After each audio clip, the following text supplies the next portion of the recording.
Moi, c'est simple. Je pense qu'elle a commencé il y a un peu moins de 2 ans quand j'ai eu la chance de pouvoir rejoindre le groupe. Je viens après une défaite en Coupe d'Afrique contre l'Afrique du Sud.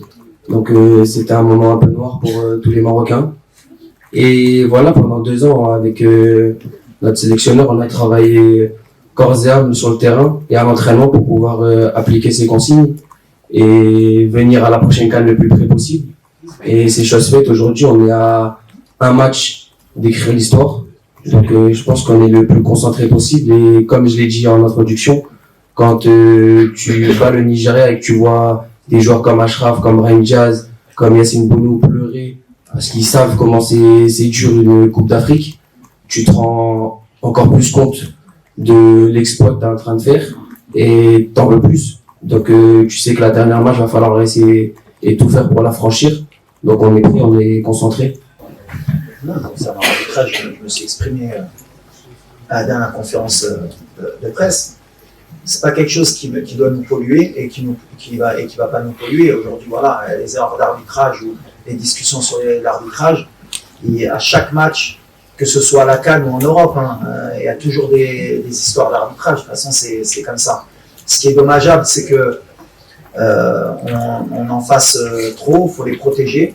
Moi, mes joueurs, à chaque fois, je leur ai dit, à chaque fois, à la fin du match, ils me disent, penalty, et pas penalty pour nous, on n'est pas. Et alors que les gens, ils disent qu'on est protégé. Donc, c'est comme ça. Genre, on reste concentré sur le terrain. Si vous voyez l'arbitrage, l'équipe nationale d'Égypte contre le Sénégal, ils sont pleins d'arbitrage. Donc, voilà, à chaque match, l'équipe qui se fait éliminer parle de l'arbitrage. C'est quelque chose qu'il va falloir qu'on, peut-être dans la mentalité africaine aussi, qu'on ait une prise de conscience. Alors comment la faire évoluer? Parce qu'elle est là quand même, il faut dire la vérité. On a toujours cette crainte concernant l'arbitrage. Avant chaque match, on a toujours des plaintes après chaque match.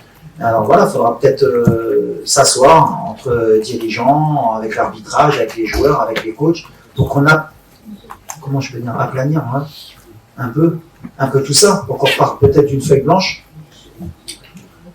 À part si vous voulez qu'on retourne un peu dans les choses où on va dire on va ramener des arbitres européens, comme ça on sera un peu plus sûr qu'il n'y ait pas de choses et là, après on reviendra en arrière. On a un continent qui avance, il faut faire confiance en nos forces. Aujourd'hui, il y a 2 entraîneurs sur le banc de 2 grandes nations du football qui sont issus de leur pays. Il y a des arbitres qui peuvent être de très haut niveau en Afrique. Il y a des joueurs qui sont de très haut niveau en Afrique. Il faut juste qu'on travaille un peu plus, qu'on soit conscient qu'il y a des erreurs, qu'il y en aura. À chaque compétition, tu regardes le dernier Euro, tu regardes la Coupe du Monde. Nous, on a joué une demi-finale de Coupe du Monde, il y a un penalty sur Bouffal, on ne s'est pas plaint. On n'a pas dit on a perdu une demi-finale de Coupe du Monde, on aurait pu gagner alors qu'il y avait un penalty. C'est comme ça que je dis à mes joueurs, on repart et on retravaille. Et un jour, c'est de notre côté, et un jour, ce ne sera pas de notre côté. Mais à l'arrivée, en général, c'est le meilleur qui gagne. Il n'y a jamais trop de surprises sur une compétition qui est aussi longue. Sur un match, peut-être, on peut se faire léser. Mais sur une génération, sur une compétition, c'est assez rare.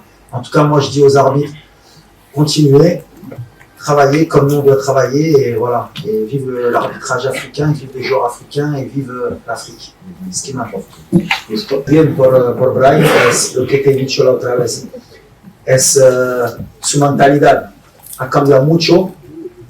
Y cuando ha venido claro, con muchas ganas, que mucha gente le están esperando para que hacer mucha diferencia. Y ahora ha entendido que es uno más en el equipo. Claro que es un factor X para nosotros, que puede marcar en cada jugada, pero lo más importante para nosotros es cómo corre por el equipo y cómo anima este estilo ofensivo que queremos. Y por ejemplo, no ha marcado el último partido, pero está uno de los más felices a llorar para jugar por Marruecos. Ha elegido Marruecos y ahora estoy feliz porque el proyecto que le doy yo con el presidente de la federación, el día que me recuerdo hace 3 años a Milán, que le hablo del proyecto de venir a jugar con Marruecos, que la verdad que no le mentía, que cuando le he dicho que aquí va a tener gente que le van a querer por la vida, y que si muere por el equipo, por la afición, nunca le van a olvidar, y que puede ganar título también, puede jugar mundial, y ahora es eso que le pasó, y estoy muy feliz de la actitud, y estoy feliz que también va a volver a Madrid con mucha más minutos, por lo menos, y seguro que va a competir para ganar su puesto. Pero ahora tiene que acabar el trabajo mañana, sobre que es importante para él, para nosotros. C'est une bonne question parce que c'est très énergivore. Mais bon, c'est une route qu'on a pris il y a 2 ans, après l'élimination contre l'Afrique du Sud. On savait qu'on allait jouer chez nous et qu'on ne pouvait pas être attentiste comme par exemple au mondial. Après, en même temps, j'ai plus de matériel qu'au mondial quand on voit l'effectif que j'ai, les joueurs que j'ai. Il fallait juste convaincre justement des joueurs comme Brahim qu'ils étaient capables de répéter les efforts, des joueurs comme Abdel Zalzouli. Bon, Ayoub Kabi ou El Nasseri, c'est des profils qui vont te donner et qui peuvent le faire naturellement. Et puis au milieu de terrain, des joueurs comme Sebari ou El Khanous, quand tu pars avec le numéro 10 au milieu, pareil, l'activité dans le pressing, il faut les convaincre. Je reprends toujours justement la phrase de Roland Courbis, qui est parti et à qui on pense aujourd'hui, et qui me disait pour être un bon coach, il faut être convaincant. Et voilà, il faut les convaincre pour qu'ils soient capables de le faire aujourd'hui. Ils savent qu'ils peuvent le faire. Alors, pour répondre à ta question face au Sénégal, je pense qu'on ne pourra pas le faire sur 90 minutes. Mais on voit que contre le Cameroun, en deuxième mi-temps, on a un peu pêché. Contre le Nigeria aussi par moment. Mais on aura des temps forts, des temps faibles. En tout cas, sur nos temps forts, c'est sûr qu'on ira et qu'on sera dans l'obligation de les faire. On a demandé, comme tu l'as dit, ils ont des joueurs de qualité, sûrement qui vont éteindre de temps en temps notre pressing. Mais c'est là qu'au niveau résilience, il faudra qu'on soit fort pour y retourner et pas avoir peur. Eux, ils vont essayer de nous éteindre, de nous calmer. Mais il faudra être, comme j'ai dit, comme une grande équipe du Maroc, retourner pour leur montrer qu'on est capable d'y retourner. Et là, il faudra encore beaucoup d'énergie. Mais avec le public, c'est pour ça que je disais, souvent, même quand on est fatigué, ils nous permettent d'y retourner. Mais ça va être une clé du match. Mais je pense... Tout d'abord, merci.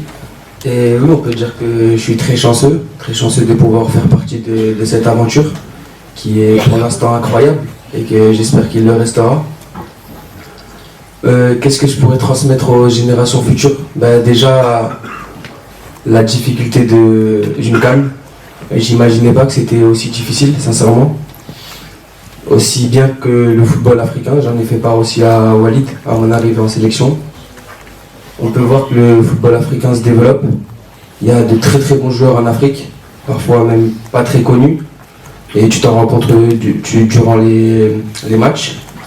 Donc oui, je pourrais leur apporter, on va dire, cette petite expérience que j'ai maintenant, durant mes 2 années en sélection, de la difficulté d'une CAN, la pression d'un peuple, les hauts et les bas, et qu'il faut savoir faire parfois le dos rond, assumer les critiques et aller vers l'avant, parce que c'est pas que nous, en tant que joueurs, qu'on le fait, c'est aussi pour le peuple marocain. Quand on peut voir la joie qu'on leur transmet, que ce soit dans les rues, qu'ils font la fête jusqu'à pas d'heure, parce qu'ils nous aiment et ils nous supportent, ça nous donne envie de leur donner encore plus.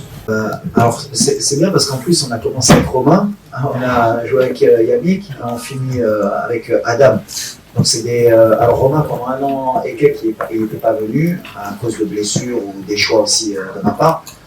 Jawed il avait été installé à un moment donné, on a eu Hakes. Alors dès ma prise de fonction, je me rappelle, j'avais intégré le petit Shadi Riyad, qui était un futur talent. Malheureusement, il s'est blessé 2 fois. Et c'est vrai que dans ma projection de cette CAN à domicile, c'était plus Shadi qu'on avait en perspective.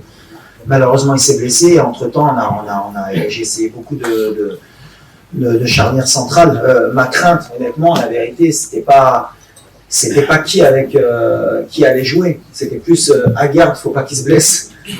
Et à partir du moment où on avait Aguerd, je savais que qui allait être à côté, Aguerd allait le bonifier. Parce que c'est vrai qu'on ne parle pas assez de Naïef. Mais voilà, on a un des meilleurs défenseurs centraux d'Afrique, qui a été sous-coté très longtemps. Bon, après, moi, je peux être dithyrambique, c'est un petit que j'ai lancé à 17 ans au Maroc. Mais comme je disais, un joueur gaucher, bonne relance, qui va vite, qui saute haut, il doit se retrouver dans un top club européen, forcément. Il y est aujourd'hui avec Marseille, il ne faut pas que les Marseillais m'en veuillent. Mais voilà, tant qu'on avait Naïef, je n'avais pas trop d'inquiétude. Mon inquiétude, c'était quand il a eu son début de pubalgie là, au mois de novembre, en se disant par contre, s'il n'y avait pas Naïef, quelle charnière on allait aligner. Et là, on aurait peut-être eu un peu plus de difficultés. Aujourd'hui, le fait d'avoir joué pendant 1 an et demi, d'avoir beaucoup de problèmes justement sur cette charnière, ça nous a permis d'avoir vu Jawed, d'avoir vu Adam. Romain, moi, il connaît la maison. Et donc, du fait que dans la compétition, quand on a eu ce genre de problème, on n'a pas eu à bricoler. Et d'ailleurs, beaucoup de gens m'ont reproché la sélection de Romain, c'était dans ce sens-là, d'avoir un joueur d'expérience qui connaît la maison pour que si on ait ces problèmes, parce qu'on aurait pu commencer avec Adam, Massina, et il serait blessé, on aurait fini avec Romain qui connaissait la maison. Après, ça, c'est des réflexions d'entraîneurs que certains ne peuvent pas aussi voir. Mais en tout cas, on a souvent été solides. De toute façon, depuis ma prise de fonction, si on voit le nombre de clean sheets, si on voit la Coupe du Monde, en général, pour nous mettre des buts, c'est quand même compliqué. On a cet état d'esprit, on l'a inculqué parce que c'était un peu ce qui nous manquait au Maroc, quand j'étais joueur, bien sûr, même quand j'y étais plus. D'ailleurs, on peut voir d'anciens joueurs qui se plaignent un peu de notre style de jeu. Si j'ai un message à leur envoyer, c'est un peu ça. Vous n'avez pas gagné, vous n'avez pas été loin parce que justement, vous n'avez rien compris à ce moment-là. Même moi, j'ai rien compris à ce moment-là. Pour gagner, à un moment donné, il faut être solide, c'est comme ça. N'importe quelle équipe, le PSG, quand il gagne la Champions League, bien sûr qu'ils jouent au football, bien sûr que Luis Enrique, c'est le meilleur entraîneur, bien sûr qu'ils ont des joueurs de talent, mais ils défendent tous ensemble, ils ont tous faim, au pressing, ils travaillent tous, et qu'à un moment donné, le talent ne suffit pas, et encore moins en Afrique. À un moment donné, c'est ce que j'essaie d'apporter justement sur cette sélection, sur cette génération qui arrive, sur les plus jeunes, que quand on veut gagner des titres, il faut être solide, et aujourd'hui, le Maroc, on est solide défensivement, et après, le reste, on a toujours eu des joueurs de talent, des Brahim Diaz, des Hakimi, des Tarak, des Belanda, des Boussoufa. On a toujours eu des joueurs de talent, des Zahiri. C'est pour ça que je dis à chaque fois, on dit j'ai une super génération. Le Sénégal, ils ont toujours une super génération. Le Maroc, ils ont toujours une super génération. La différence aujourd'hui, le mindset que les Sénégalais ont pour être réguliers, le Maroc, le mindset maintenant qu'on a pour être régulier, c'est ce qui fait que maintenant on peut rivaliser avec les Européens, avec les Sud-Américains. Parce qu'aujourd'hui en Afrique, notre football, il a grandi. Et pour finir, comme ça on finit sur une bonne note, on oublie la finale. Je pense que si on est comme ça, prochaine Coupe du Monde, la 2026, il y aura plus de pays africains en quart et en demi, Inch'Allah. قبل ما تخرجوا ما تنساوش تابوناو في 20 فبراير وتابعونا على المواقع التواصل الاجتماعي.